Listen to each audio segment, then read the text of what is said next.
आप देख रहे हैं आदिनाथ टीवी चैनल, अनादि से अनंत की धर्म यात्रा।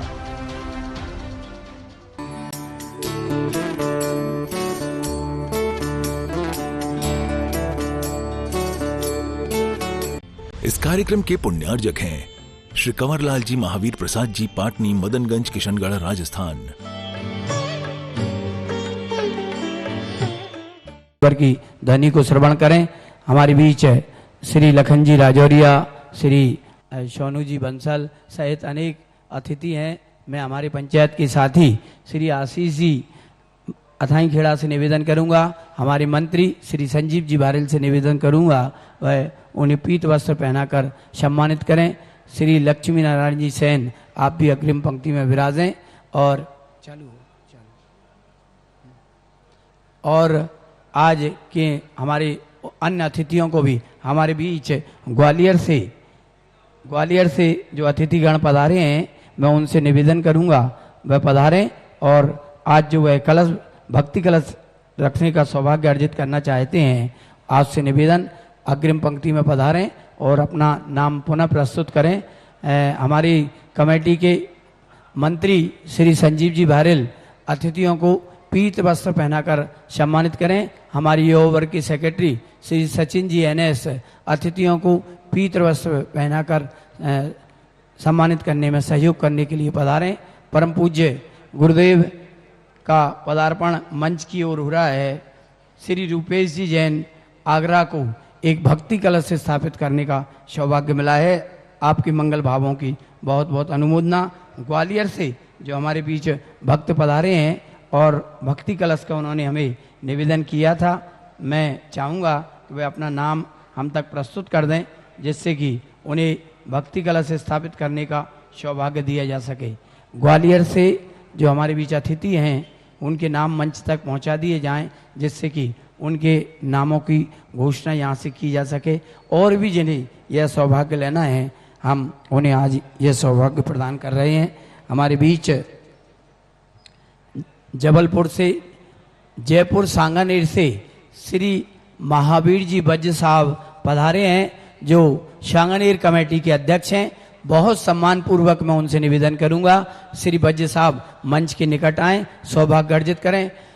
सुधा में अमृत वर्षा योग सभा मंडप में परम पूज्य ज्ञान शिरोमणि तीर्थ चक्रवर्ती गुरुदेव का पदार्पण हो रहा है। सभी भक्त अपने स्थान पर खड़े होकर अभिवादन करेंगे। बोलो परम पूज्य ज्ञान शिरोमणि तीर्थ चक्रवर्ती मुनिपुंगव सुधा सागर जी महाराज की जय।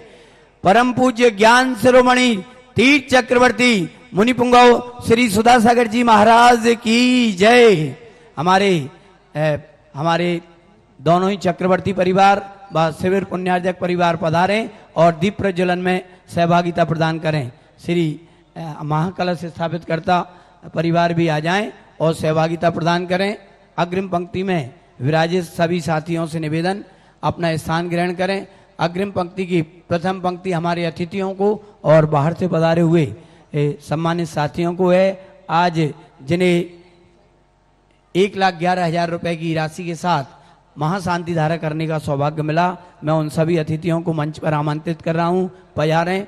परम पूज्य ज्ञान शिरोमणि तीर्थ चक्रवर्ती मुनिपुंगव सुधा सागर जी महाराज के चरणाभिषेक का वह सौभाग्य अर्जित करेंगे और पादाभिषेक करने के उपरांत दीप प्रज्वलन कर आज की सभा को प्रारंभ कराने के लिए हम सब पूज्यवर से प्रार्थना करेंगे।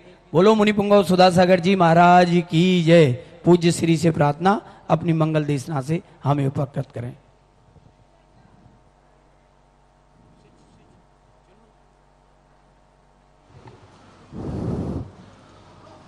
जय श्री ओम नमः शुद्धेभ्यः। जय श्री ओम नमः शुद्धेभ्यः। सर्वमंगलमांगल्यं सर्वकल्याणकारकं प्रधानं सर्वधर्माणां जैनं जय जयतु शासनम् जैनं जयतु शासनम्। पंच परमेष्टि भगवान के जय हो। आचार्य श्री गुरुवर कुंद कुंद महाराज की जय हो। आचार्य श्री गुरुवर विद्यासागर महाराज जी की जय। बोलो परम पूज्य ज्ञान शिरोमणि तीर्थ चक्रवर्ती निर्यापक श्रवण दर्शनोदय तीर्थोद्धारक मुनिपुंगव सुधासागर जी महाराज की। परम पूज्य मुनिपुंगव सुधासागर जी महाराज की। परम पूज्य मुनिपुंगव श्री सुधासागर जी महाराज की। पूज्य श्री से प्रार्थना।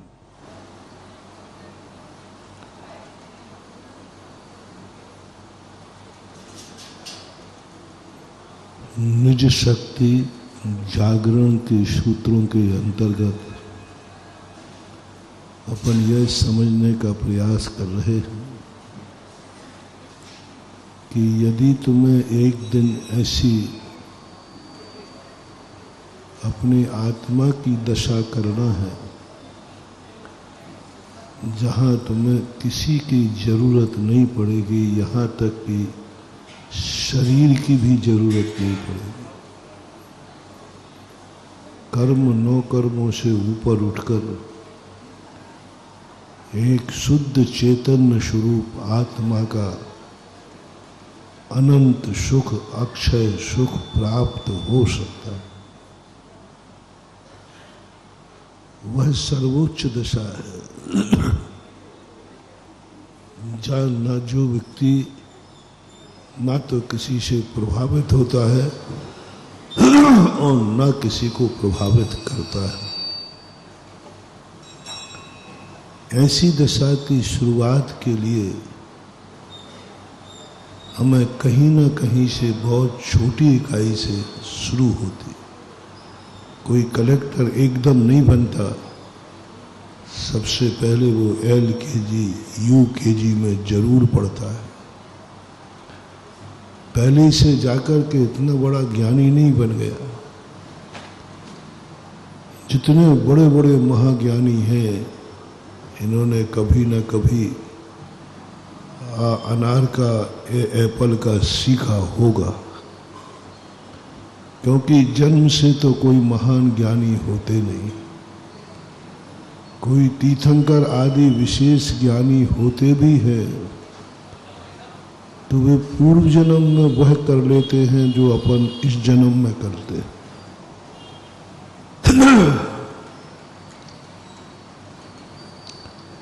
कोई ना कोई शुरुआत तो होगी। हमें सिद्ध भगवान बनना है, लेकिन सिद्ध भगवान बनने वाली पढ़ाई की LKG UKG कौन से स्कूल में है?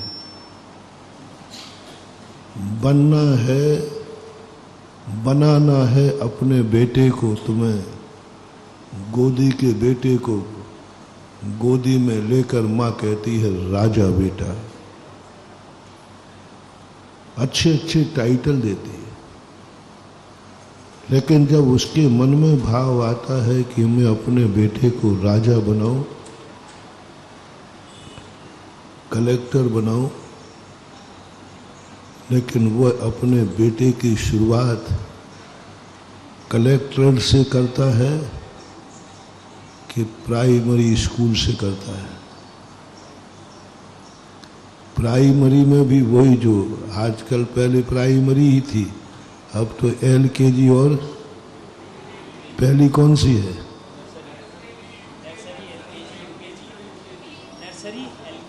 अरे अभी एक और बता रहे महाराज, नर्सरी भी है।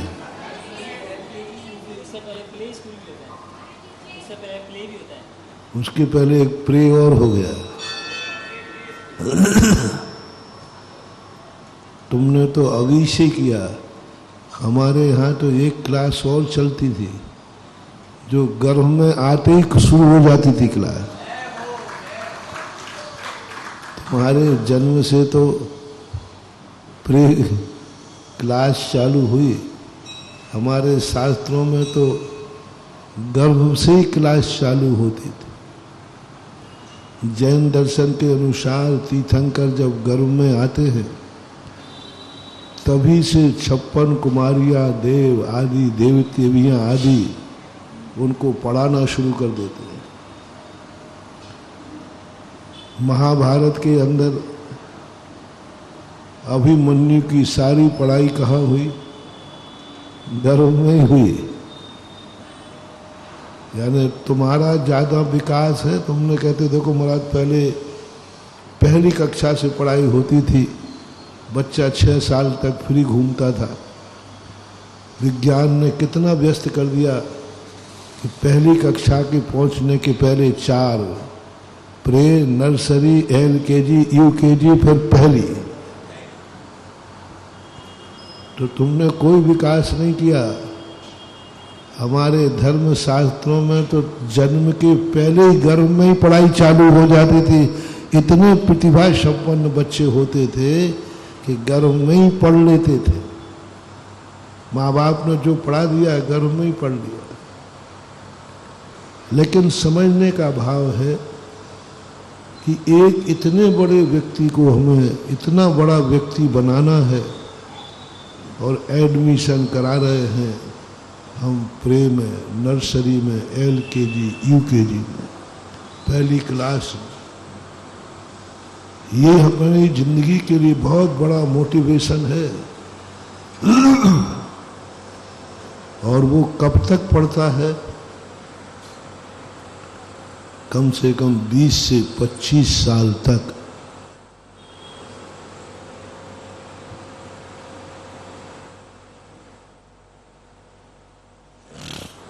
पढ़ाई करता है तब वो कोई बड़ा ऑफिसर बनने के योग्य होता है।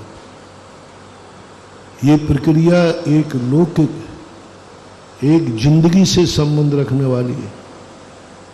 उसमें भी गारंटी नहीं है कि तुम्हारे लिए जो पढ़ाई की है वो मिल ही जाएगी। गारंटी नहीं है कि तुम वहां तक पहुंच भी पाओगे। कोई गारंटी नहीं। हम यदि धर्म के क्षेत्र में भी यदि सर्वोच्च स्थान पाना चाहते हैं, सम्यक दृष्टि सर्वोच्च स्थान पाना चाहता है कि मैं एक दिन धर्म से प्राप्त होने वाले सर्वोच्च स्थान को प्राप्त करूं, जिसे सिद्ध परमेष्ठि कहते हैं। तुम अपने बच्चों को कराना चाहते हैं, हम अपने भक्तों को इतना बड़ा बनाना चाहते हैं। जिनवाणी माँ ने कहा कि हमारे जितने सपूत हैं एक दिन सर्वोच्च स्थान पर पहुंचे, लेकिन जब एडमिशन की बात आई तो उन्होंने कहा कि रुको, इनकी शुरुआत बहुत छोटे से करो, बहुत छोटे से करो। कितनी देर आपका प्रसम भाव रहता है, कितनी देर। अभी ये प्रे चल रहा है, प्रसम भाव तो मैं बना नहीं रहा हूं। कितनी देर कल जो मैंने कहा था, आपको किसी ने टेंशन दिया, आपका वातावरण कुछ गड़बड़ हुआ, आप कितनी देर तक शांत रह सके। आप देख रहे हो मन में विचार आ रहा है, चारों तरफ से अनिष्ट की संभावना है, अशुभ कर्म का उदय आ रहा है। वो कितनी देर तुम शांत रह सकते हो और अपने मन से कह सकते हो। जब मन कहे कि देखो चारों तरफ से संकट आ रहा है, किस्मत भी साथ नहीं दे रही है, सोना भी माटी हो रहा है, जिस हाथ में जिस कार्य में हाथ डालो उसी में कुछ मिलता तो नहीं है बल्कि हाथ और जल जाता है। ऐसी परिस्थिति में आप कितनी देर तक ये चिंतन कर सकते हो? कोई बात नहीं। देखो, तुम हमारे प्रवचनों में कथनी कम सुनोगे करनी ज्यादा सुनाऊंगा। मुझे कागजी घोड़े नहीं दौड़ाना है, मुझे तुम्हें ज्ञान नहीं देना है, मुझे ज्ञान के साथ में आचरण भी देना है। और यही चीज हमारी जिंदगी को हम तुम्हें जिता पाएंगे। यही तो रावण ने पूछा था अपने मंत्री से कि हमारे पास सब कुछ ज्यादा है, हम उम्र में बड़े हैं, हम धन दौलत में बड़े हैं, हम शक्ति में बड़े हैं, हम ज्ञान में बड़े हैं, हम अनुभव में बड़े हैं, हमारी सेना बड़ी है और हमारे खुद का घर है, फिर भी हम क्यों हार रहे? घर में ही हार रहे हैं। लंका में युद्ध था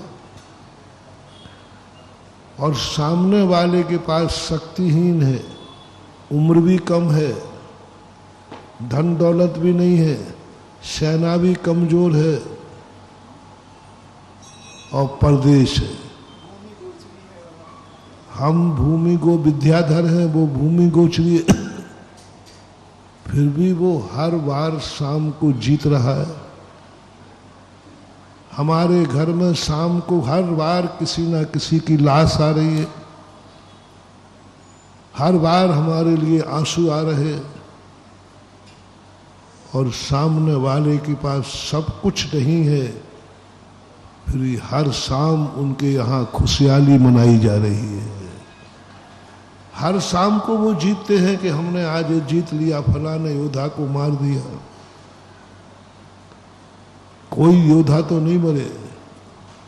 श्री रामचंद्र जी का योद्धा कौन सा मारा गया, उसका नाम बताओ तुम्हें याद हो तो।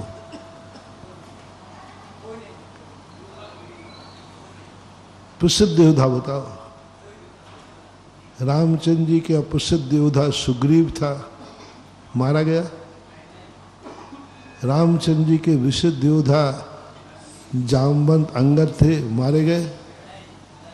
जामवंत के महायोद्धा बजरंगबली थे, मारे गए। महायोद्धा पक्ष में विभीषण थे, मारे गए। लखन भैया की थोड़ी सी चोट आ गई थी लेकिन वो तो उनकी तो क्या है, कुलाट खाने की आदत थी लेकिन वो भी। कौन सा योद्धा मारा गया बताओ? मूल योद्धा। और रावण के पक्ष का कौन सा योद्धा बचा, उसका नाम बताओ। कौन सा योद्धा बचा? सभी तो निपटा दिए कुंभकर्ण गए, भाई गए, बेटे गए, सबके हर शाम को वहां पराजय की चीत्कार पहुंचती थी लंका में। युद्ध बंद होते ही पता चलता था लंका में फलाना योद्धा मारा गया, फलाना व्यक्ति मारा गया, फलाना। और श्री राम के मंडप में, काफले में शाम को दिवाली बनती थी, हमने फलाने योद्धा को जीत लिया। क्या कारण है? किम कर्तव्य मूड हो गया रावण। बहुत बड़ा पौमिस्टर था, ज्योतिषाचार्य था, मांत्रिक था, तांत्रिक था। रावण बहुत बड़ा तांत्रिक माना जाता है, बहुत बड़ा तांत्रिक था रावण। तंत्र विद्या उसकी इतनी जबरदस्त थी, तंत्र यंत्र का इतना जबरदस्त था, पूरी की पूरी लंका को उसने यंत्रों से कीलित करके रखा था, तंत्र यंत्रों से भेद के रखा था। कोई चिड़िया भी है कि वहां अंदर पग मार दे। मंत्रों का बहुत बड़ा ज्ञाता था, सिद्धियां तो उसको चुटकी बजाते होती थी। सारे देवता कांपते थे, पता नहीं कब रावण किसको सिद्ध कर ले, कब सिद्ध कर ले। सारे देवताओं में एक ही तहल थी, कोई भरोसा नहीं रावण कब किसको सिद्ध कर ले। ज्ञान में बहुत आगे था और इस सबसे विपरीत कुछ भी नहीं था। श्री राम के पास कोई देवता ही नहीं थे,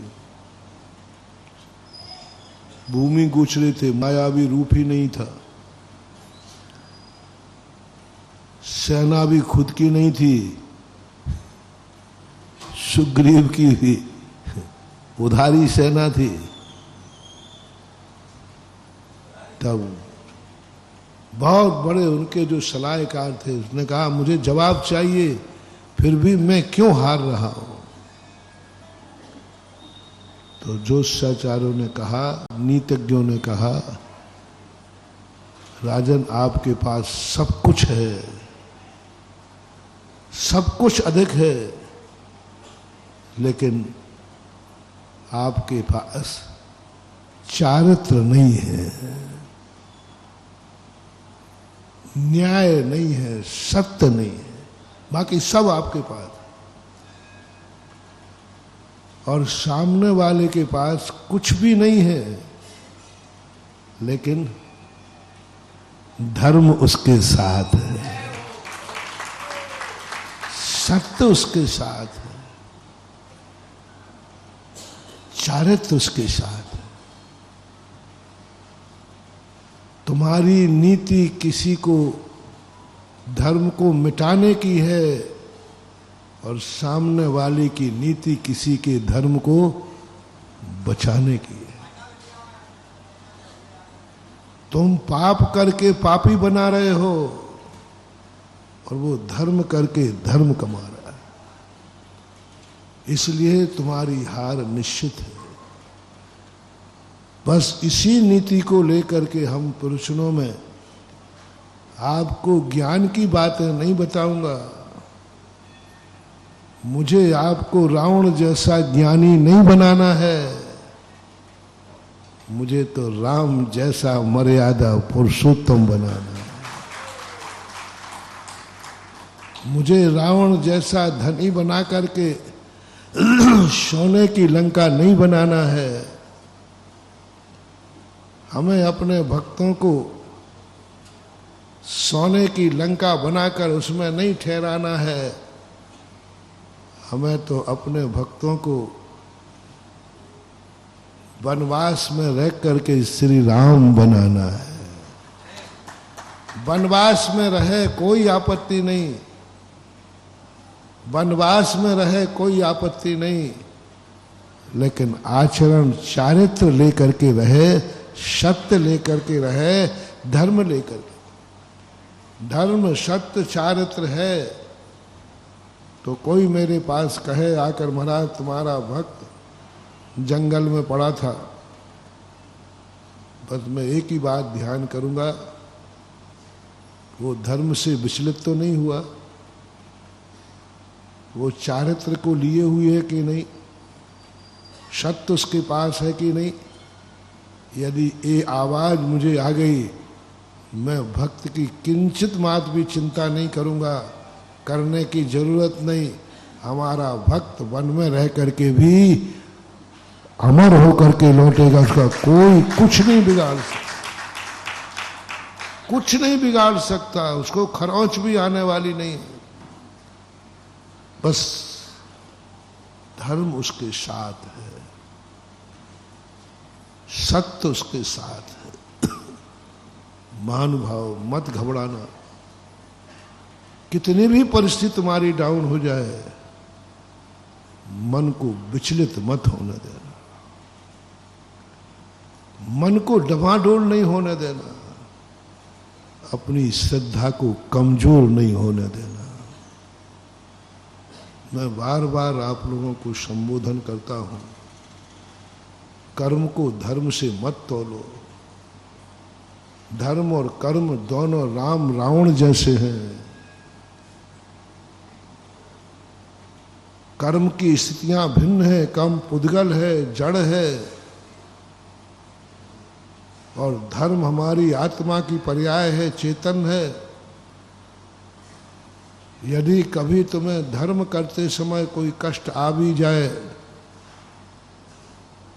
तो धर्म से श्रद्धा मत डगमगाना, क्योंकि जो दुख आया है वो कर्म की देन है, धर्म से उसका कोई लेना देना नहीं, कभी नहीं। इसलिए मैं बार बार कहता हूं, यदि धर्मात्मा बनना है तो एक बार पहले सुन लेना, एक फॉर्म भरना पड़ेगा, शर्त है। श्री राम बनना है तो एक शर्त है, तुम्हें आत्मा के दर्शन करना है तो एक शर्त है, तुम्हें परमात्मा बनना है तो एक शर्त है, एक महान आत्मा बनना है तो एक शर्त है, और तुम धर्मात्मा बनना चाहते हो तो एक शर्त है। तुम्हें एक फॉर्म भरना पड़ेगा जिसमें लिख के देना पड़ेगा, संसार के सारे संकट मेरे जीवन में आ जाए लेकिन मैं धर्म से विचलित नहीं हूं।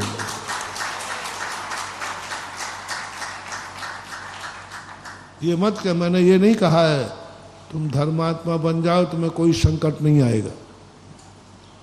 मैं झूठे मूठे आश्वासन तुम्हें देने वाला नहीं हूं। आ जाओ बेटा धर्मात्मा बन जाओ, धर्म करो, तुम्हें कोई संकट नहीं आएगा। ये सब लोहाओं ने व्यर्थ की चीजें हैं। मैं तो सीधा सीधा कह रहा हूं, धर्मात्मा बनोगे तो संसार के सबसे ज्यादा संकट आएंगे। आप देख लो, सोच लो, आपका निर्णय है। महाराज देखो, आप ऐसा मत कहो, ये थोड़े बहुत अभी बैठे हैं मंदिर आ रहे हैं, ये भी बंद हो जाएंगे।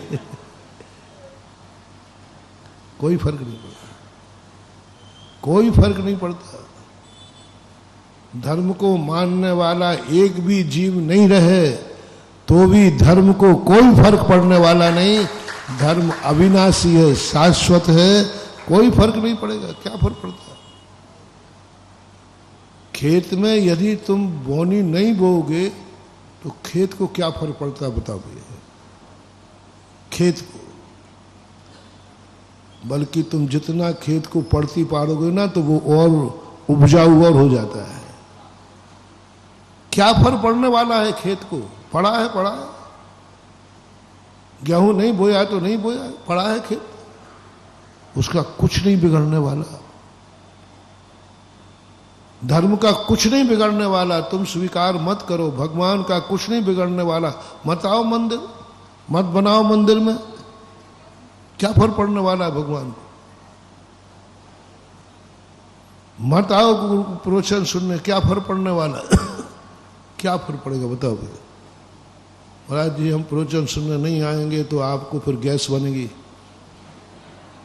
आपका मन नहीं लगेगा। कोई फर्क नहीं पड़ने वाला, कोई फर्क नहीं। प्रवचन नहीं देना हमारा स्वभाव है, प्रवचन देना तो हमारी मजबूरी है।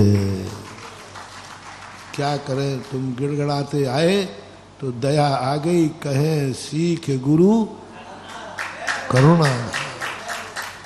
नहीं देना स्वभाव है, कभी भी भूल करके भी ये मत सोचना। बस ये, यदि मैं उसे धर्म मानते ही नहीं हो जो तुम ये मान के आए हो कि धर्म करने से हमारे दुख दूर हो जाएंगे, हम सुख मिल जाएंगे, हमारा जीवन बहुत अच्छा हो जाएगा, पूजा पाठ करेंगे तो सब ये पैटर्न है, लेकिन ये सेकंड है। मैं बताऊंगा, बाद में बताऊंगा। अभी तो पहले अच्छे अच्छे धर्मात्मा छांट लो।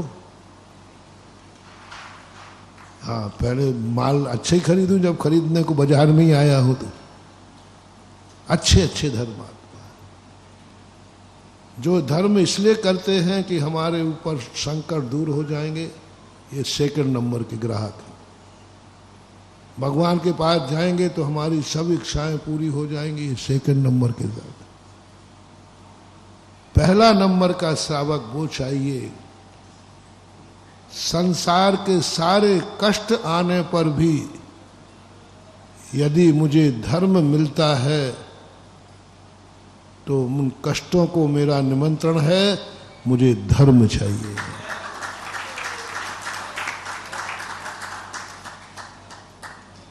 पहचान की है पद्मनंदी पंचविंशति में सम्यक दर्शन की,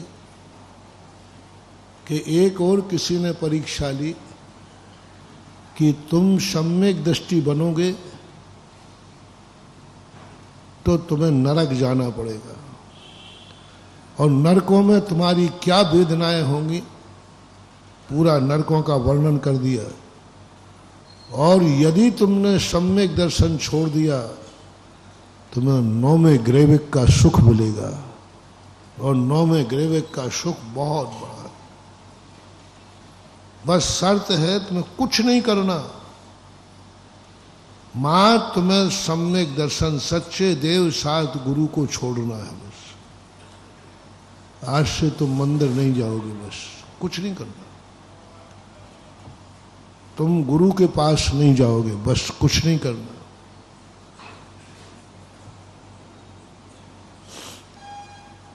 तुम मात्र 4 महीने महाराज का प्रवचन नहीं सुनोगे,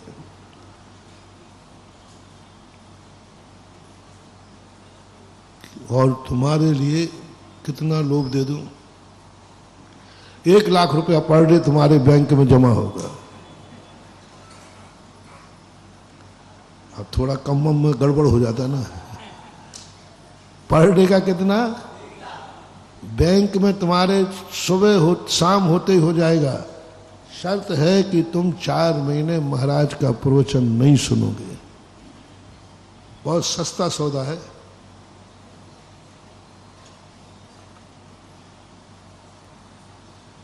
हाथ तो नहीं उठवाऊंगा, आप ही बता दो कितने % लोग प्रवचन में आना बंद कर देंगे, परसेंटेज बता दो। देखो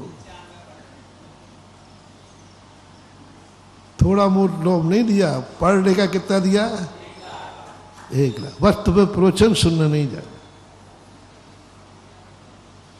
बड़े खेद की बात है, हमने धर्म को, अपने गुरु के वचनों को की कीमत बस 1 लाख। यही तो हमारी परीक्षा हो जाती है। मंदिर जाने की कीमत 1 लाख, थोड़ी सी जिंदगी की कीमत 1 लाख। यही तो कहा था, जन्म जन्म का नमोकार। महानुभाव, आप अपने धर्म की परीक्षा करें। तुम अपने आप को धर्मात्मा कहते हो, मैं भारतीय हूं ये गर्व से कहते हो, मैं भारतीय हूं। 2 मिनट में गर्भपात हो जाएगा तुम्हारा, 2 मिनट में तुम्हारे अहंकार को छोड़ दोगे। हम बड़े खेद के साथ कहना पड़ रहा है, सारी दुनिया में हर कोई देश यदि है तो भारत देश के नागरिक अपने देश को माता कहते हैं। भारत माता, वंदे, पहला देश। कोई विश्व का कोई भी देश नहीं है अपने देश को कोई भी माता नहीं कहता, विश्व का कोई भी देश नहीं कहता। हमने सारे देशों की फिलॉसफी को देखा, कोई अपने देश को माता नहीं कहता, भारत कहता। भारतीय संस्कृति में है, लेकिन दुर्भाग्य है इस माँ को तुम्हारा बेटा कितने में छोड़ देगा। जैन दर्शन के अनुसार ये जो आर्यखंड है, भारत देश है, ये कोई छोटे मोटे लोगों के लिए नहीं बनाया गया। जैसे आप लोगों की सभा होती ना, तो आप लोग कुछ गद्दा लगा देते हैं, कुछ को ऊपर ये देखो ये बना दिया ना घेरा, ये चक्रवर्ती के लिए विशेष VIP कोटा है। ऐसे ही पूरे 3 लोक में भारत देश जो है ये VIP कोटा है, सफेद चादर है। तुम्हारे हमारे लोगों को नहीं बनाया था ये जो आर्यखंड बनाया है, ये तीर्थंकर जैसे महान आत्माओं के लिए सफेद चादर बिछाई है। 63 शलाका पुरुषों में तीर्थंकर यदि दुनिया में आएंगे, मान लीजिए जैसे राष्ट्रपति आएगा तो सभा में कहाँ बैठेगा? सबके साथ नहीं, उसका आसन बनाते हो आप। ऐसे ही 3 लोक ने व्यवस्था की कि भगवान का जन्म होगा तो वो कहाँ जन्मेंगे? जहां चाहे, कहीं भी जन्म जाए नहीं, 3 लोक में स्पेशल स्थान होना चाहिए जहां 63 शलाका पुरुष जन्मेंगे, जिनका नाम है आर्यखंड भारत देश। तुम्हारे लिए नहीं था। जो तीर्थंकरों के लिए चादर बिछाई, आप लोगों को मैं देखता रहता हूं, कई कमेटी के लोग, कोई वीआईपी लोगों के लिए चादर बिछाते, चादर पीछे वाला पट्टा धीरे धीरे खिसक करके धीरे धीरे खिसक के वो सफेद चादर पे, और उसके बाद और कमेटी और वॉलंटियर ने देख नहीं पाया। वो पूरे पीरियड भर वॉलंटियर और कमेटी को देखते रहते, कहीं किसी की दृष्टि मेरे पर न पड़ जाए, नहीं तो कहे भाई पीछे। कैसा लगता है? कोई वीआईपी स्थान बनाया हो और उसे तुम्हें थोड़ा सा भी बैठने मिल जाए, प्रवेश करने मिल जाए, तो एक सुकून महसूस होता है। ऐसे ही महानुभाव अपन सब वो घुसपैठिया हैं, अपने पुण्य ने हमें वो घुसपैठिया बना दिया। जो भारत देश भगवानों के लिए बनाया था, अपनी किस्मत में उस देश में अपना जन्म करा दिया। कितनी बड़ी बात। जो स्थान किनके लिए बना था, यहां भगवान जन्म लेंगे, यहां तीर्थंकर अवतरित होंगे, यहां तीर्थंकरों का विहार होगा, यहां भगवान विहार करेंगे, यहां भगवान का निर्माण होगा। ये प्रस्ताव पास किया था 3 लोक में, इसको व्हाइट लाइन से कोटेड किया गया। देखो तो अपनी किस्मत, कहां तीर्थंकर के लायक स्थान, और अपनी किस्मत ने देखो ऐसे आर्यखंड में अपना जन्म हुआ। बोलो तुम भारतीय हो कि नहीं? भारत में जन्म हुआ कि कहाँ हुआ? हाँ, पहला सौभाग्य महानुभाव। पहली आनंद की अनुभूति करो, अपने कर्म को थैंक्स कहो, अपनी खुद की पीठ ठोको कि मैं कितना भाग्यवान हूं। दुर्भाग्य नहीं, मैं कितना, क्योंकि मेरा जन्म, बस इतना ही बहुत है। मेरा जन्म भारत में हुआ और मेरा पुण्य है कि नहीं? सुनो रे दरिद्रों, गरीबों, रोने वालों, बस इतना सा तुम बता दो, तुम दरिद्र हो, खाने नहीं, पीने नहीं, कुछ भी नहीं तुम्हारे पास, बस इतना बता दो तुम्हारा जन्म कहाँ हुआ। भारत देश में जाओ, तुम जैसा 3 लोक में तुम बहुत बड़े भाग्यवान हो। मत कहो, कोई पूछे तुम गरीब हो, तुम दरिद्र हो, तुम दुखी हो, तुम्हारी किस्मत खराब है, तो तुम कह देना जी, क्या कह देना? हाँ, किस्मत तो खराब है, मैं दुखी भी हूं, खराब है, मैं गरीब भी हूं, सब तरफ से कह लेना। लेकिन मुस्कुराते हुए कहना, भाई साहब ये टाइटल तो तुमने सब दिए, लेकिन मैं एक दृष्टि से भाग्यवान हूं। बोले तू भाग्यवान कहां से दिखता है? बोले मेरा जन्म भारत में हुआ है। बस महानुभाव, इतनी अनुभूति कर लो, इतना गर्व कर लो। जाओ, जब तक तुम्हें भगवान नहीं मिलेगा, तुम भगवान नहीं बनोगे। तुम्हारा जन्म विधेय क्षेत्र में होगा। लोग चाहते हैं जैनियों के अंदर एक आता, महाराज जी हम विदेह क्षेत्र में कैसे जन्म लें जहां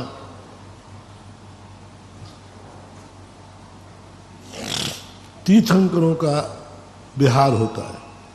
विदेह क्षेत्र एक बहुत जहां 20 तीर्थंकर विराजमान होते। कई लोगों के मन होते हैं कि हमारा वो स्थान हो जहां भगवान की वाणी सुनूं, हो जाएगा। बस तुम्हें इतना करना है, बहुत छोटा सा टिप्स है। कैसी भी परिस्थिति हो जाए, कैसा भी दुर्भाग्य आ जाए, तुम्हें एक सौभाग्य की अनुभूति करना है। सब तरफ से मेरी किस्मत फूटी है, लेकिन मेरा जन्म, बोलो रिपीट, अब आप क्या कह रहे हो? आधा हम बोलते आधा तुम बोलो, क्योंकि मेरा जन्म, बस ये आनंद तुम मनाओ। गारंटी देता हूं अगला भाव तुम्हारा भगवान जहां होंगे वहां होगा, विदेश क्षेत्र में होगा। तुम मात्र इतना कहो कि मेरा जन्म वहां हुआ जहां भगवान जन्मते, मेरा जन्म वहां हुआ जहां भगवान ने विहार किया, मेरा जन्म वहां हुआ जहां भगवान ने निर्माण प्राप्त किया। हमारे और भगवान का एड्रेस एक है। ड्रेस बदलने दो, जितनी बदल जाए, एड्रेस तो भगवान का जन्म कहां हुआ, अपना जन्म कहां हुआ, भगवान ने विहार कहां किया, अपना विहार कहां, भगवान कहां निर्माण को प्राप्त हुए, अपन कहां मरेंगे।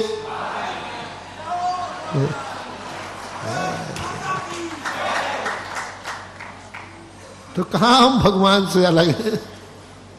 भगवान की जन्मभूमि, हमारी जन्मभूमि एक है।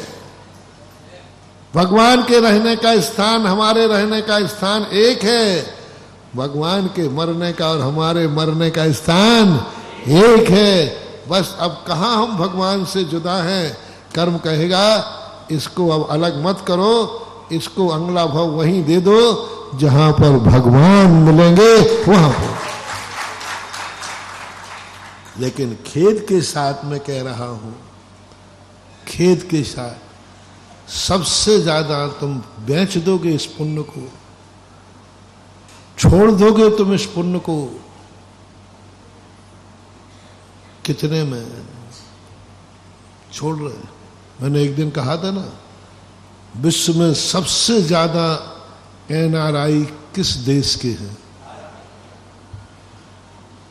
सबसे ज्यादा भारत के लोग विदेश में रहते हैं।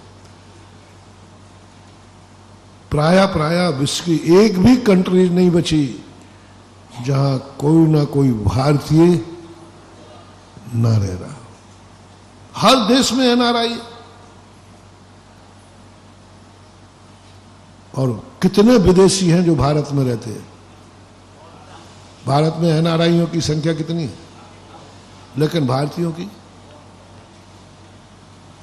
सबसे ज्यादा संख्या। और दुर्भाग्य है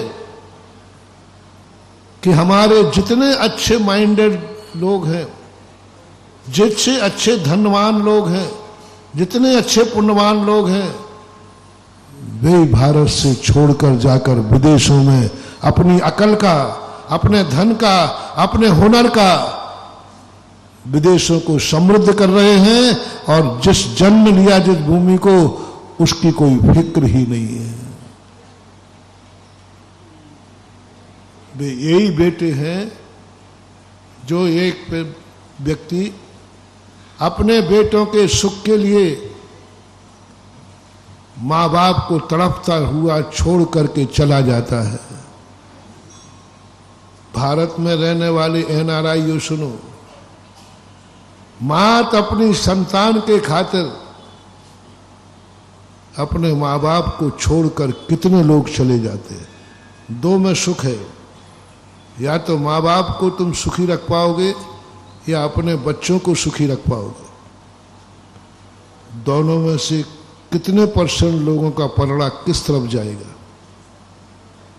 बच्चों का सुखी और माँ बाप का सुखी, दो में से एक रखोगे।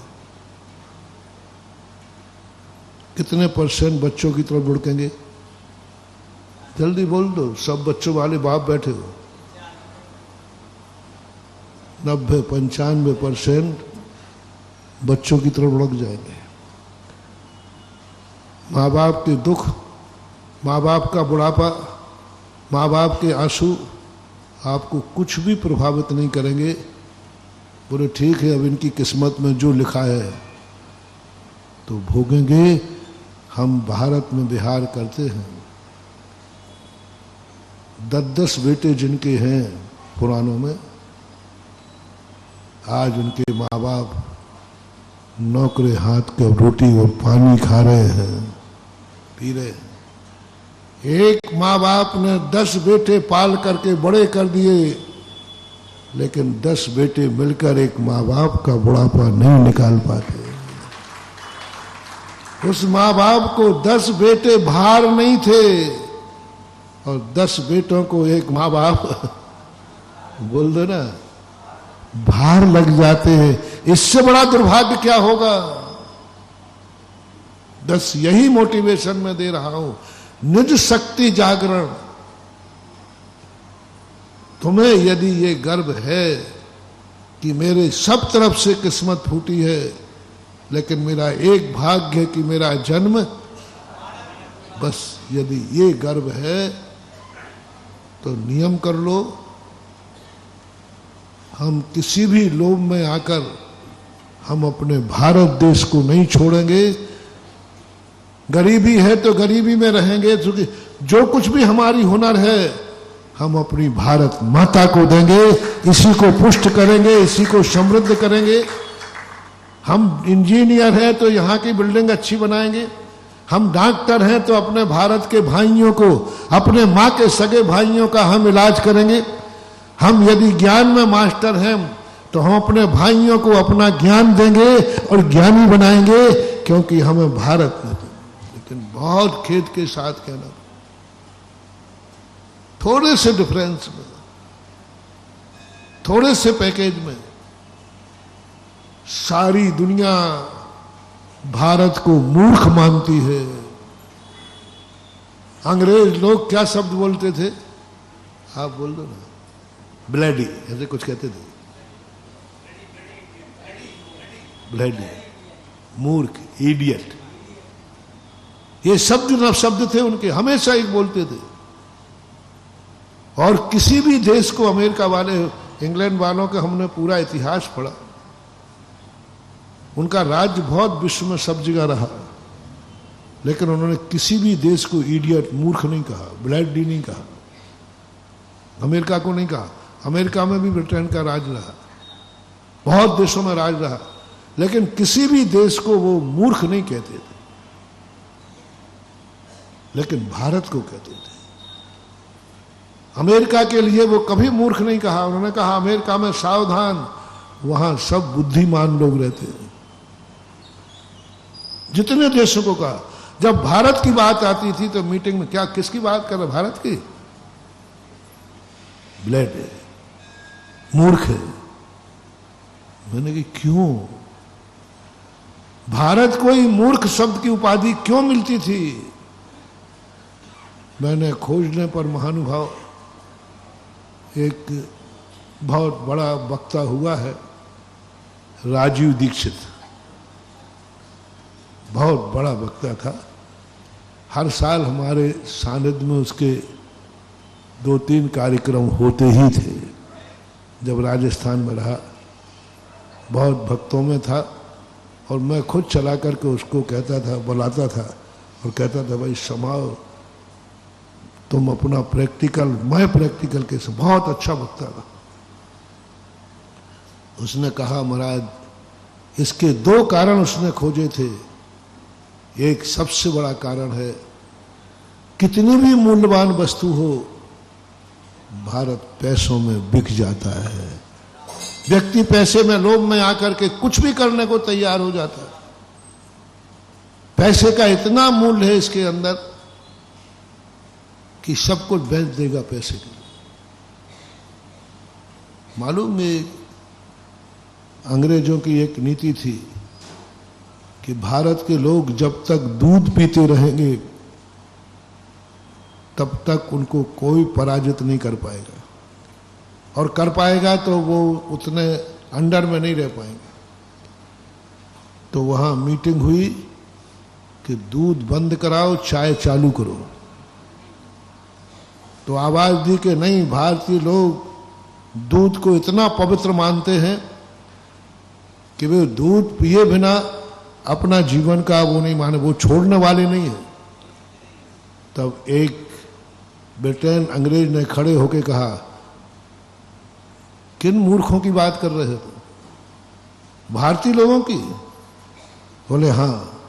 बोले कुछ नहीं है, जाओ चाय की प्याऊ खोलो और चाय देना, जो चाय पिएगा उसको 5 पैसे मिलेंगे। देखना कितनी बड़ी हमारी कमजोरी। बोले चाय का प्रचार करना खूब होगा, बस उसके पीछे क्या लगा दो, 5 पैसे। मुझे सुनाया था एक दादाजी ने, 5 पैसे और 1 मग चाय मिलती थी। चाय पीते थे हमारे गरीब बच्चे, चक्कर आता था उनको पीती पहले ही, लेकिन किस लोभ में पी जाते थे भैया, है 5 पैसे के लोभ में चाय पीते थे, चक्कर आता था, लेकिन उस समय 5 पैसे की बहुत बड़ी कीमत थी। प्याऊ खुलती थी, जैसे पानी की प्याऊ होती ऐसे लगते थे, थड़ी लगती थी। और फिर जाकर के 5 पैसा धीरे धीरे 1-1 पैसा कम होता गया, पैसा हटा दिया गया, और आज क्या हालत है, 5 रुपया और कट।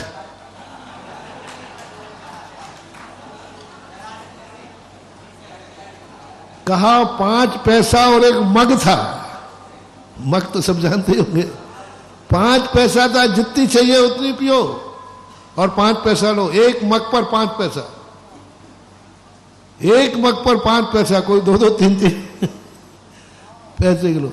और आज हालत क्या हो गई, आज दूध बच्चा देखना नहीं चाहता, दूध आप पीना नहीं चाहते, संस्कृति मिटा दी। 5 पैसों में हमने अपने माँ के दूध को छोड़ करके विदेशी की चाय गटकने लगे, और आज उसके बिना बताओ कौन सा घर बचा है।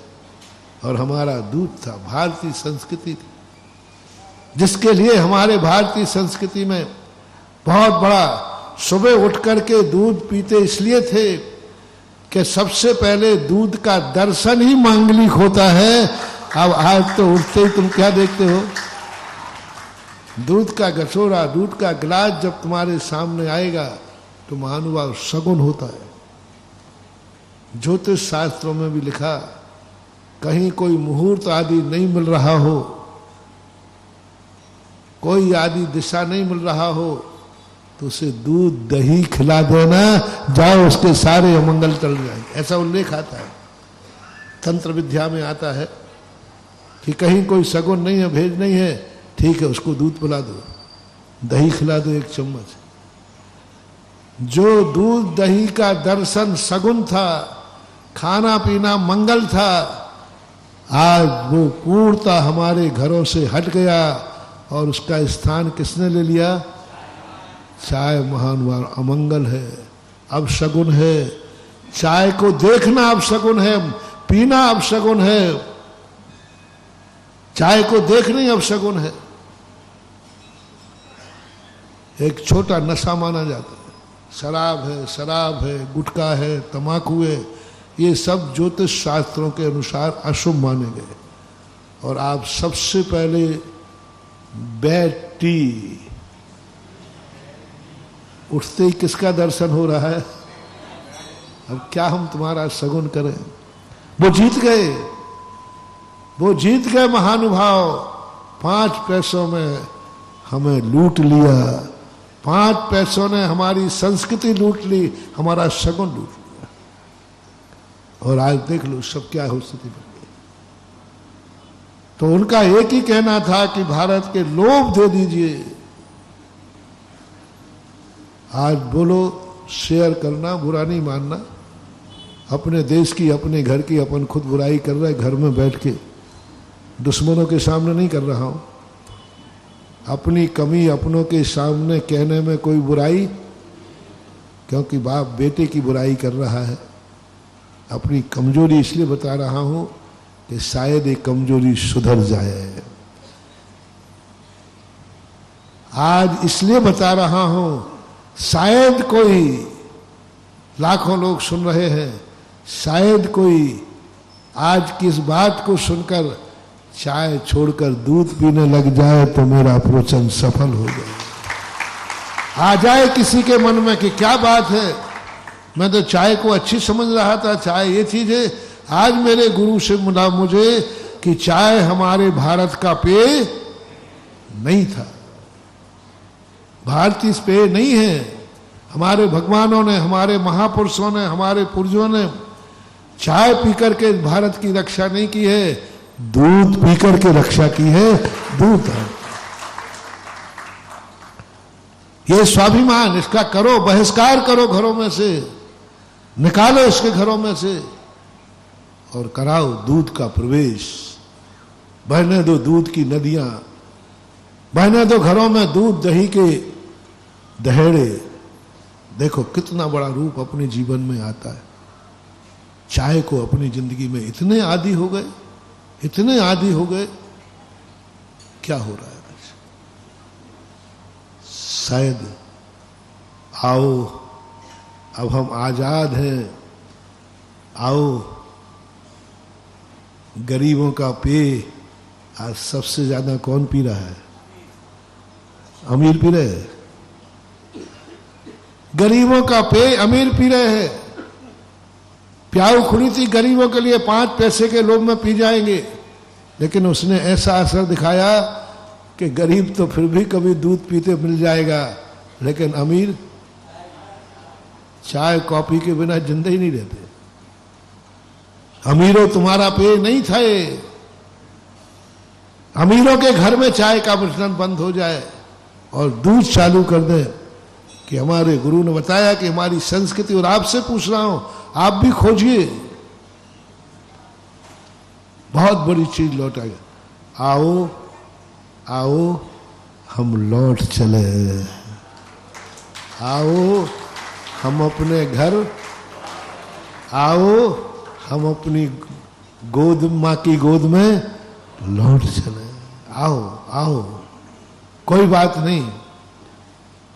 अभी तक हम भूले रहे, चाय पीते रहे, आज हमें ज्ञान हुआ नहीं। आओ हम लौट चलें और हमारे घरों में सुबह उठ करके हर व्यक्ति के घर में ओरिजिनल भारतीय संस्कृति को लाना है। तो एक अभियान जगाओ, जब भी बालक सुबह उठेगा उसके सामने दूध का गिलास होगा, चाय का कप नहीं। दूध का गिलास होगा, दूध पिएगा। और यदि ये अभियान अपन ने जाग लिया तो अंग्रेज जीत करके भी हार गए। हम भले आजाद हो गए हैं, लेकिन अंग्रेजों के संस्कार अभी हमारे पास। बाबू चले गए, लेकिन बाबू छोड़ गए। क्या कहा भाई? उनको बाबू बोलते थे, बताते हैं।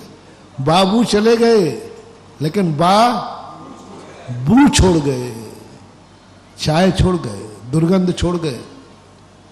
और लोग उसी में, कोई ये बताता चाय में ये गुण है, चाय में ये गुण है। अरे गुण तो सभी दुनिया में किसी ना किसी में होता है, लेकिन दूध का नुकसान कितना है ये बताओ। दूध के छोड़ने का नुकसान कितना है ये बताओ। बच्चों का जीवन देखो, बच्चों की नस्लें देखो, बच्चों का शरीर देखो।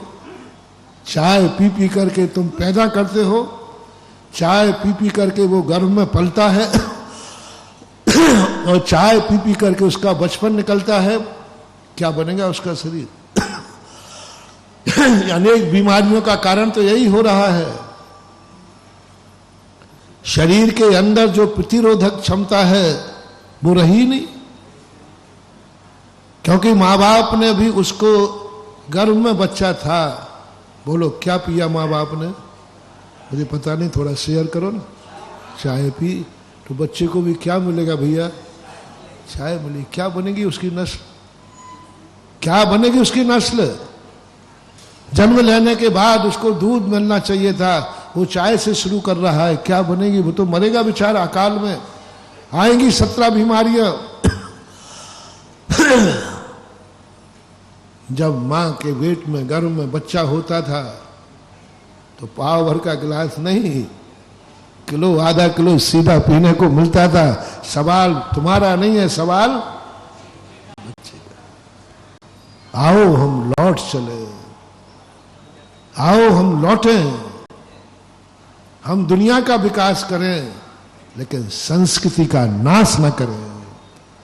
दुनिया का विकास करें लेकिन संस्कृति जिससे नाश होती है वो नहीं करना। सच्चा हिंदू है, सच्चा अपने आप को भारतीय कहता है, सच्चा महावीर राम हनुमान का भक्त कहता है। तो आज एक ही बात का घरों में अभियान हो जाए। आज के बाद प्रातः उठते ही हमारे भारतीय व्यक्ति के सामने चाय का प्याला नहीं, दूध का गिलास हो जाए। एक छोटी सी का शुरुआत करो। तुम्हारा यदि नहीं चलती है घर में तो अपने आप से शुरुआत करो कि आज मेरे गुरु ने बताया है मैं पीऊंगा तो दूध पीऊंगा, यदि शक्ति नहीं है तो हम नहीं पिएंगे, लेकिन हम विदेशी माल तो नहीं पिएंगे, चाय तो नहीं पिएंगे। बस चले तो घर में लगा दो आर्डर, बस चले तो अपने मोहल्ले को सुधार दो, बस चले तो अपने गांव को सुधार दो, बस चले तो अपने देश को। शुरुआत करो, आवाज उठाओ। महाराज जी अब आज के चाय के जमाने में कोई नहीं सुनने वाला, महाराज जी कोई मानने वाला नहीं है, और हो सके तो महाराज आप भी इसी में शामिल हो जाओ तो तुम बहुत गड़बड़ हो। तुम यही कहोगे महाराज जी आप भी आहार में चाय लेने लग जाओ तो हम लोगों को बड़ी सुविधा। नहीं, शुरुआत करो। ये कभी मत सोचना चाहिए आवाज लगाते समय, कदम उठाते समय कौन सुनेगा मेरी। अब आज इस चाय के युग में दूध की बात करना, महाराज लोग हंसी उड़ाएंगे आपकी। बाबा कौन से आदम कहवाने की बात कर रहा है, उड़ाएंगे। महाराज चाय बंद की कल्पना कर रहे हैं। आज के युग में कुछ नहीं होने वाला, चिंता मत करो महानुभाव। यही यदि मंगल पांडे सोच लेता तो कि यहां कौन सुनने वाला है, यहां कौन है हमारा, सारी दुनिया के अंदर सब राज उनका हो गया, कौन सुनेगा, कौन मेरी सुनने वाला है, कोई नहीं सुनने वाला है। इसलिए हमें शांत बैठना चाहिए। मंगल पांडे की आवाज ने कहा कोई मेरी सुने या न सुने, लेकिन कम से कम आवाज लगाने का हो हिम्मत तो है। उसको जानते थे कि कोई उसकी सुनने वाला, और था भी नहीं वहां सुनने वाला। जिसने सुना उसी ने गोली मार दी। लेकिन बारे बहादुर, जिसकी दुनिया में कोई सुनने वाला नहीं है फिर भी आवाज लगाने की हिम्मत करे, उसी का नाम बहादुर होता है। जिसके सब सुनने बैठे हैं उसको सुनाना कोई बड़ी बात नहीं है, लेकिन जिसकी कोई सुनने वाला नहीं है फिर भी वो कहता मैं आवाज तो लगाऊंगा, इंकलाब। यदि वो आवाज नहीं लगाता महानुभाव तो आज अपन आजादी का जश्न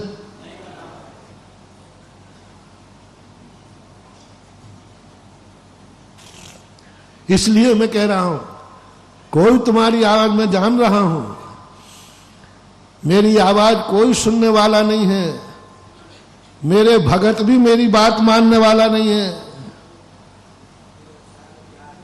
किसका नाम ले लूं?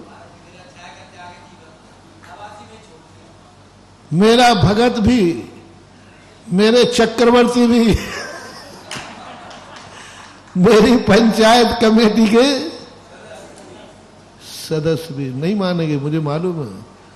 कोई मेरी आवाज सुनने वाला नहीं है, लेकिन मेरी आत्मा ने कहा है कोई सुने या नहीं सुने, तू आवाज लगाने की हिम्मत कर रहा है। उज्ज्वल मानतुंग आचार्य महाराज ने भक्तांबर में कहा, हे भगवान, मैं आपकी स्तुति करने खड़ा हुआ हूं, मेरे से आपकी स्तुति बनेगी नहीं, क्योंकि आपकी स्तुति करने वाले तो बड़े बड़े देवता हैं, इंद्र हैं, बड़े बड़े ज्ञानी पंडित आपकी स्तुति करते हैं, मैं तो मूर्ख आदमी हूं, तो मेरी स्तुति तो बनेगी नहीं। मेरी सारी दुनिया में लोग हंसी उड़ाएंगे, मुझे मालूम है, लेकिन फिर भी मुझे मालूम है कि मेरी हंसी उड़ेगी, फिर भी मेरी आत्मा कह रही है मैं तो तेरी भक्ति करूंगा। ऐसी बल पर हम बोल देते हैं, हमें भी मालूम है कि आज युग कहां जा रहा है, लेकिन मेरी आत्मा कहती आवाज लगाओ, आवाज लगाओ। कोई सुनेगा तो नहीं, कोई बात नहीं, कम से कम तुम्हारा इतिहास लिखा जाएगा। किसी ने नहीं मानी, फिर भी उसने आवाज लगाने की हिम्मत की। आज बोलो, मंगल पांडे सुरक्षित है कि नहीं? उसकी किसी ने नहीं सुनी, मरना पड़ा, लेकिन आज भी वह अमर है, साधु के मुख से उसका नाम निकल रहा है। यही बात श्री कृष्ण ने पांडवों के सामने कही जब मधुसूदन दूत बनने के लिए तैयार हुए। धर्मराज कहते नहीं, ये नहीं होने दूंगा मैं, मुझे नहीं चाहिए राज, मैं वनवास चला जाऊंगा। आप जैसी महाशक्ति का मैं अनादर नहीं होने दूंगा। आप जैसी महाशक्ति का वो दुष्ट है, वो आपकी हंसी उड़ाएगा, आपका अनादर करेगा, आपका अपमान करा करके मुझे हस्तिनापुर का राज्य भी मिले तो मैं नहीं चाहिए मुझे। आप नहीं जाओगे, आप नहीं जाओगे, क्योंकि वो मानने वाला नहीं है, वो सुनने वाला नहीं है, और अनादर और करेगा। श्री कृष्ण मुस्कुराते हैं, हे धर्मराज, मैं कब कह रहा हूं कि वो मेरी बात मानेगा, ये तो मुझे भी मालूम। मैं कब कह रहा हूं वो मेरा सम्मान, ये तो मुझे मालूम है अपमान है। लेकिन आने वाले साधु संत, आने वाली महान आत्माएं एक ही बात कहेंगी कि इतना बड़ा महाभारत युद्ध हो गया, श्री कृष्ण ने प्रयास नहीं किया। यदि वो प्रयास करते तो शायद, तो कम से कम वो माने या नहीं माने, लेकिन हम साधु संतों की दृष्टि में जरूर सम्माननीय हो जाएंगे कि श्री कृष्ण ने भी प्रयास किया। मालूम था कि वो नहीं मानेगा, लेकिन फिर भी श्री कृष्ण नारायण पद के धारी दूतगिरी करने उतर गए। दूतगिरी बताते हैं कि बहुत बहुत लोएस्ट क्वालिटी का कार्य करना, बहुत लोए, क्योंकि दूत की बड़ी बेइज्जती होती है। दुश्मन राजा के सामने अपने राजा का पक्ष वहां रखना है और वो बौखलाता है, बहुत करते। लेकिन कौन बन गए भैया दूत? नारायण त्रिखंडाधिपति, मैं जाऊंगा। जब ये प्रसंग मैंने पढ़ा, मैंने कि क्या महान था। स्पष्ट मालूम है कि सामने दुष्ट है, मानने वाला नहीं है, लेकिन फिर भी गए। वही हुआ जो होना था, हुआ कि नहीं? लेकिन दुर्योधन तो नहीं माना, लेकिन श्री कृष्ण जरूर साधुओं की प्रवचन की सभा के उदाहरण बन गए। इतनी बड़ी शक्ति ने समझाने का प्रयास किया।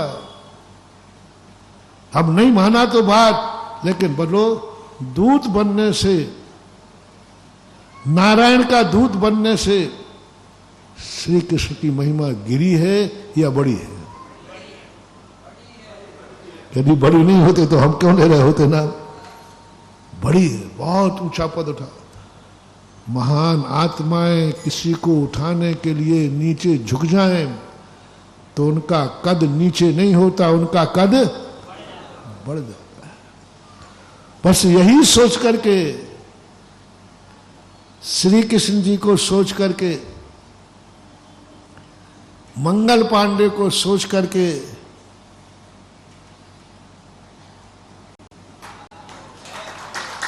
मैं तुम्हें प्रतिदिन समझाने चला आता हूं।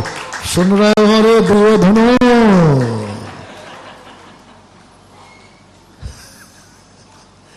यही सोच करके चला आता हूं। मुझे भी मालूम है कि तुम कितना मानोगे। नहीं महाराज, बहुत कुछ मानते, ऐसी बात नहीं है। बहुत कुछ तो मानते हो, लेकिन सब कुछ तो नहीं मानते ना। मालूम है मुझे कि तुम कितना मानोगे, मालूम है मुझे कि तुम कितनी चाय छोड़ोगे, दूध पियोगे, लेकिन फिर भी हमें श्री कृष्ण की संस्कृति कहती है तुम ये मत सोचो कि किसने माना है किसने नहीं माना। तुम ये सोचो कि मैंने कहने की हिम्मत की है, सत्य बताने के लिए उजागर हुआ है। ये तो राजस्थान के एक मुख्यमंत्री थे, वो हमारे अच्छे भक्तों में थे। हम कोई भी, हमारे पूज्य गुरुदेव ने मांस निर्यात का अभियान छेड़ा था, तो मैंने उनसे सलाह की।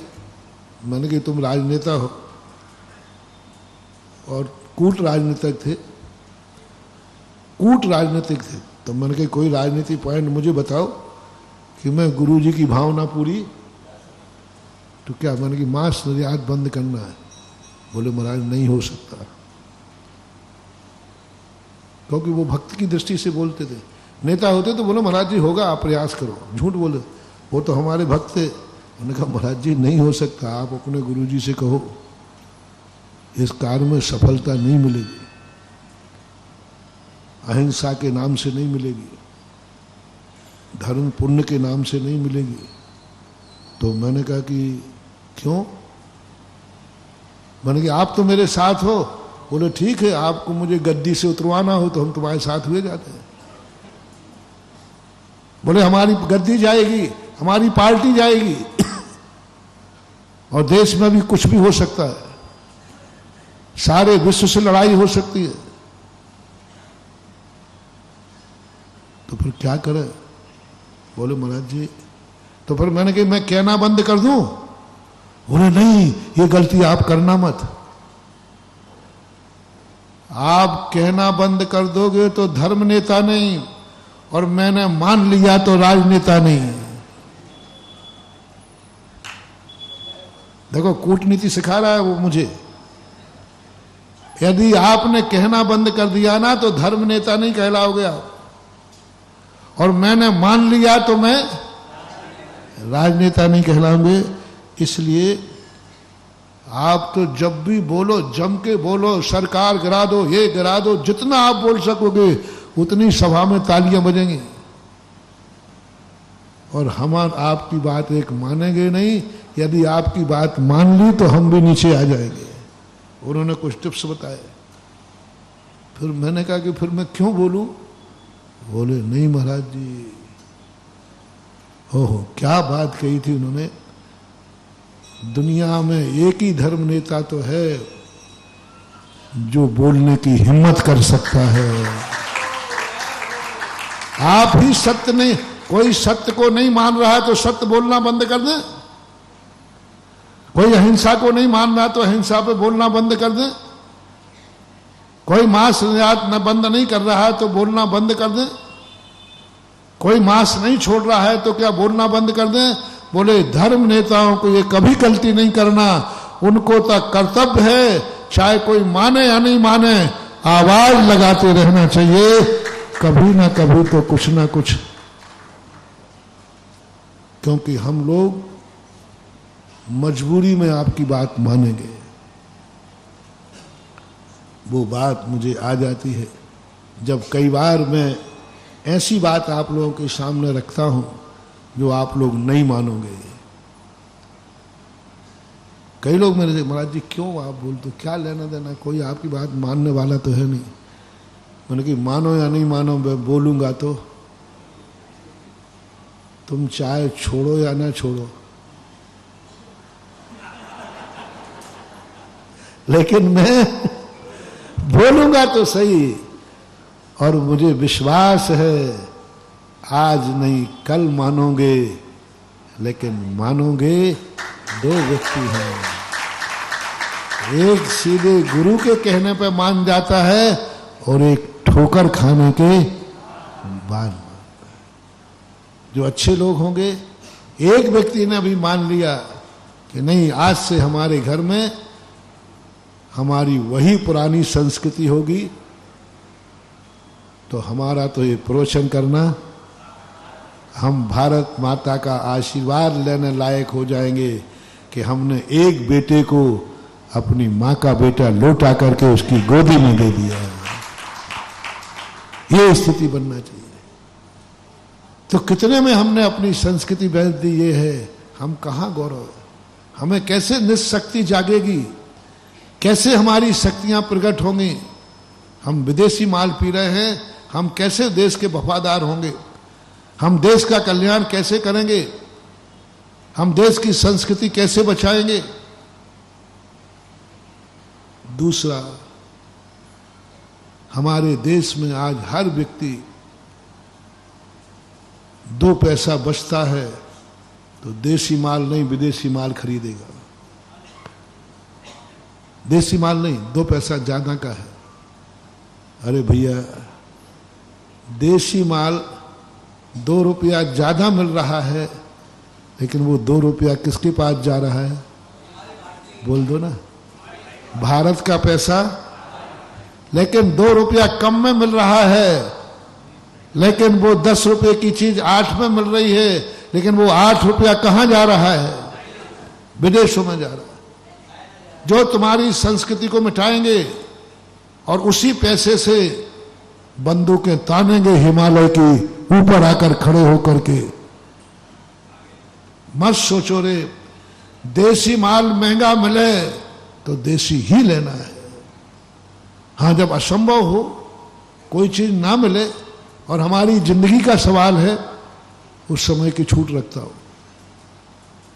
लेकिन जब तक हमारा इलाज है, हमारे पास में 2 रुपया ज्यादा लगता है, हमारे घर में हम देसी कपड़ा पहनेंगे। यही तो आचार्य श्री का भाव था। हथकरघा का अर्थ क्या,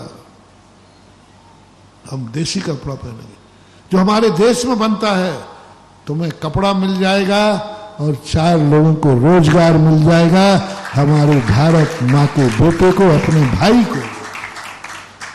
तुम्हें देसी कपड़ा पहनने पर तुम्हारा एक भाई को रोटी मिलती है, तो इससे सस्ता और क्या बताऊं।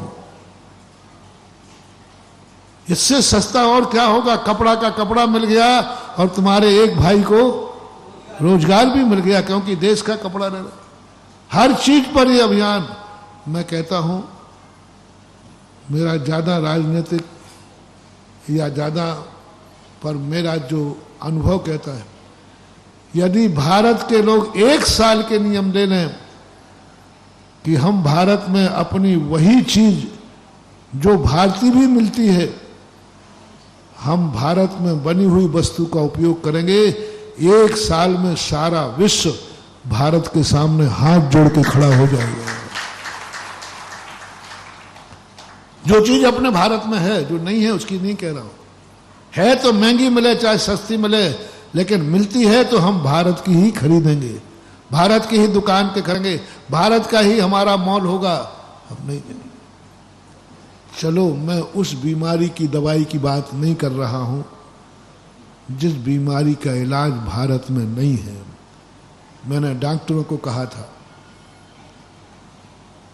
मैंने कहा ठीक है, लाइलाज बीमारी हमारे देश में दवाई नहीं है, तो आप विदेशी मेडिसिन खाइए, क्योंकि मजबूरी में हमारे रामचंद्र जी को भी सुषेण वैद्य की दवाई खाना पड़ी थी। देखो, मैं पुरानी संस्कृति को रखता हूं। नहीं तो अभी मैं तुमसे कह दूं विदेशी दवाई छोड़ दो तो तुम मुझे सामने रामायण ला के रख दो कि महाराज जी, हाँ मैं पहले से जानता हूं कि तुम्हारे मन में क्या खुरापती चलेगी। इसलिए मैं कह रहा हूं कि लाइलाज बीमारी जब भारत में इलाज नहीं है, वो मेडिसिन तुम विदेश की खा लेना, लेकिन जिस बीमारी की दवाई भारत में भी है, भारत की कंपनी बनाती है, भारत का मेडिसिन है, उसे भारत के सारे डॉक्टर नियम ले लें कि हम वह दवाई भारत में बनी हुई ही लिखेंगे। और आप लोग नियम ले लो कि डॉक्टर साहब क्या इस बीमारी की दवाई कोई भारतीय कंपनी की नहीं है? यदि है तो डॉक्टर साहब फिर वही लिखिए, वही लिख दीजिए, लाइलाज की ठीक है विदेश की खा लीजिए। बोलो भारत कितना जीवित रह जाएगा, कितना पैसा भारत का भारत में रह जाएगा। आज सबसे ज्यादा पैसा भारत का मेडिसिन का पैसा विदेश जा रहा है। जुकाम की दवाई विदेशी, थोड़ी सी फुड़िया हो जाए तो विदेशी, सारी विदेशी दवाइयां आ रही हैं, क्योंकि वो थोड़ी सस्ती पड़ती है अपने भारत की थोड़ी। और महंगाई का कारण मालूम क्या है? दवाई सस्ती महंगी नहीं, किसी भी चीज का प्रोडक्शन अधिक हो जाए तो सस्ती हो जाती है और कम हो जाए तो। यदि हम अपने सब भारत के लोग भारतीय वस्तु खरीदे तो हर भारतीय वस्तु सस्ती हो जाएगी, क्योंकि इसकी क्वांटिटी बढ़ जाए। हर चीज में ये करना शुरू करो, ये अभियान शुरू करो, इसके लिए सेवा दल बनाओ, मंडल बनाओ। यदि किसी ना माने तो कम से कम अपनी स्वयं की जिंदगी से शुरुआत कर दो। जग सुधरेगा तो हम नहीं सुधरेंगे, हम सुधरेंगे तो जग सुधरेगा। हम शुरू करें, हम लोग प्रभावित नहीं हो पा रहे हैं, क्योंकि जितना बन रहा है चल रहा है। इसी प्रकार से भारत का हर नागरिक एक नियम ले ले, मेरा जन्म उस स्थान पर हुआ है जहां, बोलते जाओ, तुम्हारे मुंह से बोलो, आप थोड़ा सा बोलो, जहां भगवान। हम इसको थोड़े से लोभ में नहीं छोड़ेंगे, हम नहीं छोड़ेंगे। आज विश्व भारत का प्रत्येक एनआरआई भारत लौट के आ जाए, विश्व का सबसे ज्यादा समृद्ध, ज्ञानी, बुद्धिमान हमारा भारत देश होगा। अमेरिका के पास किसका दिमाग है? ओबामा ने एक लेक्चर दिया था कि यदि यही हाल रहा तो एक दिन भारत, अमेरिका भारतीयों के हाथ में चला जाएगा। हर में दिमाग में भारतीय व्यक्ति है वहां, हर डिपार्टमेंट में। मैं एनआरआई से कहता है, आओ हम लौट चले, आओ हम लौट चले, आओ अपनी मां की तरफ लौट सके सारे एनआरआई। क्योंकि सारे एनआरआई कौन है? जो बुद्धिमान है, जो ज्ञानवान है, जो धनवान है। धनवान ही विदेश जाते। ये सारे लोग लौट के आ जाए, फिर देखो हमारा देश क्या करके दिखाता है। हमारे लोग ही जाकर के, तो हमें यदि गर्व है तो कितना भी लोग मिल जाए, हो भारत मां के सपूतों, यदि तुम्हें गर्व है तो विदेशी व्यक्ति तुम्हें कितना भी लोग देवे तो कहना नहीं, मैं भारत छोड़ के नहीं जाऊंगा। मेरे हुनर की कमाई भारत मां को मिलेगी, मैं उनको नहीं दे सकता हूं जो हमारे भारत देश को दुश्मन मानते हैं, बुरी दृष्टि से देखते हैं। कितना बड़ा, कल्पना करो क्या हो जाए। फिर मैं कहता हूं, यदि तुमने ये कर लिया, किसी ने ये संकल्प कर लिया कि मैं और मेरा परिवार, मेरे रिश्तेदार, जहां मेरा बस है, मैं अपने व्यक्ति को कभी भी विदेश में एनआरआई नहीं होने दूंगा। कितना भी लोभ आ जाए, कितने भी परेशानी आ जाए, मैं इसी देश में रहूंगा, क्योंकि मुझे गर्व है। जाओ, इस पर्याय के बाद तुम सीधे विदेश क्षेत्र में जन्म लोगे। विदेश क्षेत्र में जन्म लेने वाला रास्ता बता रहा हूं। क्योंकि तुमने इस देश पर गर्व किया तो कर्म कहेगा इसे वे जो विदेश क्षेत्र जहां भगवान साक्षात रहते, ये गर्व तो हम पहले करें। हमारी शक्ति का हिरास दुश्मन नहीं कर रहा है, हम खुद अपनी शक्तियों का हिरास कर रहे हैं, क्योंकि हम पराधीन होते जा रहे हैं। हम अपने देश की शक्ति को खोखला, हमारे देश की शक्ति को खोखला कोई नहीं कर रहा है मानव। हमारे देश की शक्ति को खोखला हम खुद करते जा रहे हैं, हम खुद पराधीन होते जा रहे हैं। और एक दिन आज प्रसंग आया है तो कह दूं, एजुकेशन और मेडिसिन, ये दो चीजें भारत को फिर से गुलाम बनाएंगी। हर जाति से, हर सरकार से, हर व्यक्ति से मेरा कहना है, ये दो कमांड मत जाने दो। जैसे बने तैसे हर पढ़ाई की एजुकेशन हमारे भारत में होना चाहिए, विदेशी स्कूल भारत में नहीं खुलना चाहिए। हर व्यक्ति को एडमिशन कराते समय एक ही सोचना है, हम उसी स्कूल में भर्ती कराएंगे जिनका मैनेजमेंट भारतीय लोगों के हाथ में होगा। हम भारतीय लोगों के हाथ में, चाहे सरकारी हो चाहे तुम खुद अपना खोलो, हर जाति वाला अपना स्कूल खोले, क्योंकि हमारी हर जाति वाला कम से कम, हम कहाँ एक हैं, हम भारत के, हमारी माँ भारत माता है। आज हमारे बड़े आदमियों के बच्चे उन स्कूलों में पढ़ रहे हैं। झूठ मत बोलना, थोड़ा शेयर करना। जिस जाति के जो स्कूल हैं, खास तौर से जैनियों से पूछता हूं, जैनियों के स्कूल में सबसे कम जैनी बच्चे पढ़ते हैं। क्यों? क्यों?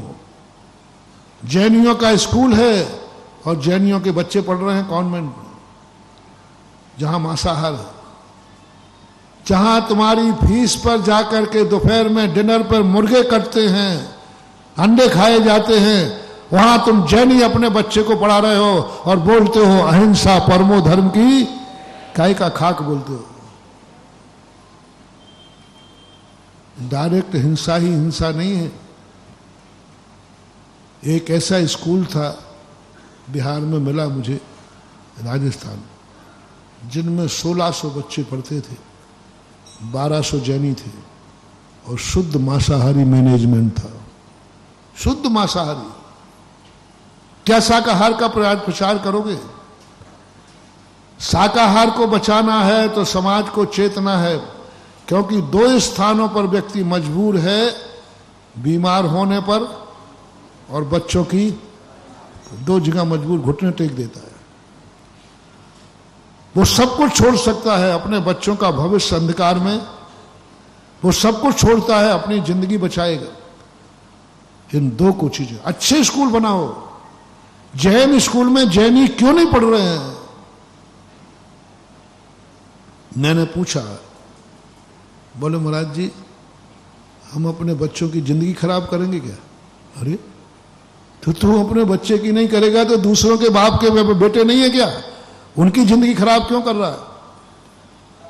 आप उनकी जिंदगी खराब क्यों कर रहे हो? अब मैंने नियम बना लिया, एक आरक्षण होता है, आरक्षण। अब मैंने स्कूलों को नियम देना शुरू कर दिया, मैं उसी स्कूल को आशीर्वाद दूंगा जिसमें सबसे पहले कमेटी के बच्चे पढ़ेंगे।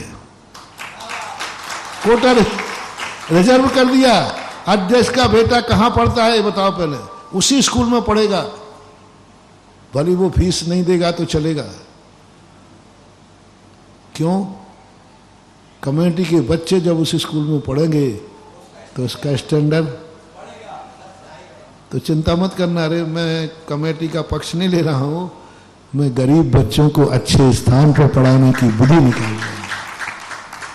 कमेटी के पढ़े, जैनियों के पढ़े, जिस जैन स्कूल में जैनियों के बच्चे अच्छे पढ़ रहे। इस कार्यक्रम के पुण्यार्जक थे श्री कंवरलाल जी महावीर प्रसाद जी, पाटनी, मदनगंज, किशनगढ़, राजस्थान।